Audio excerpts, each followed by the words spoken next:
Welcome to Mr. Greenstein's Geometry. We're in Chapter 3, talking about parallel and perpendicular lines, and this is Section 3.1, Pairs of Lines and Angles.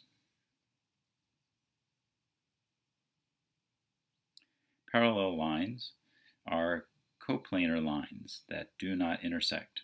So they're going to be on the same plane, in this case T, and they do not intersect.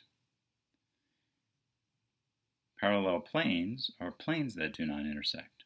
So we could look at this at plane T and U, and they are parallel to each other because they never intersect each other. Perpendicular lines are lines that intersect at a right angle. Could say that K and N are perpendicular. And skew lines, they're lines that are not coplanar and they do not intersect. So they don't follow any of these rules. To identify parallel and perpendicular lines, we are going to use symbols. So I have little arrows here, and the arrows show that these are parallel lines. So N and L are parallel lines. So they're coplanar, and they never intersect. Perpendicular lines are shown by this little box here. So the line K and L are perpendicular right at this point here. So parallel lines have arrows, perpendicular lines have a little box. The parallel postulate says if there is a line and a point not on that line, then there's exactly one line through that point that is parallel to the given line.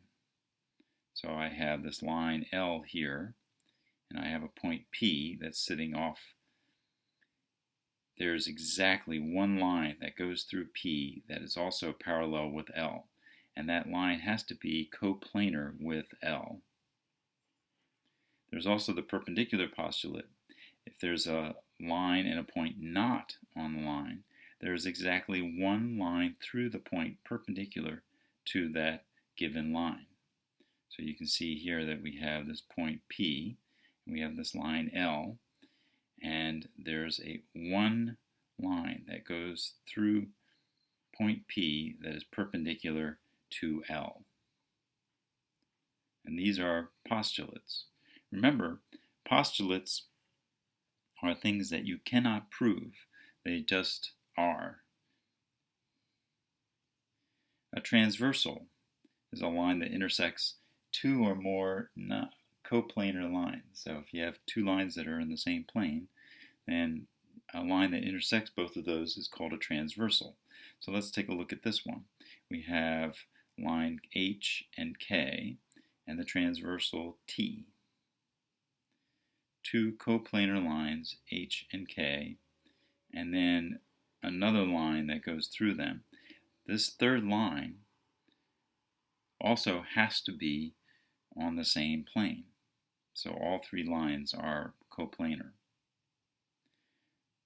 The transversal is the line of intersection. Here I have two coplanar lines, H and K, and then I have the transversal T going through that. And I'm numbering the angles here, 1, 2, through 8. We have names for them. Consecutive same-side interior angles.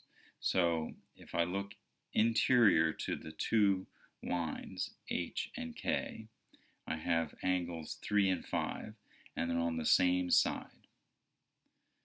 The same thing with 4 and 6. They're also on the same side of the transversal T, and they're consecutive. They're inside here. And sometimes we call it the same side interior angles. Another pair of angles is the alternate interior angles. Alternate interior is like 3 and 6. So it's alternating across the transversal, and it's interior to the two lines that we're talking about, H and K. 4 and 5 are also alternate interior angles. So we have consecutive interior angles where they're on the same side of the transversal, like 4 and 6. And then we have alternate interior angles where it's alternating over the transversal like 4 and 5. Then we have alternate exterior angles, and they're the angles that are the farthest apart, so like 1 and 8 or 2 and 7, and they alternate across the transversal. They're external to the two lines that we're talking about, H and K. And then finally we have corresponding angles. Corresponding angles are angles that are on the same side of the transversal, and they're on the same side of the H and K. So 1 and 5 are corresponding angles. 6 and 2 are corresponding angles. 3 and 7, 4 and 8. Those are all corresponding angles. And that's your homework for the next day. We'll continue this talk in the next day.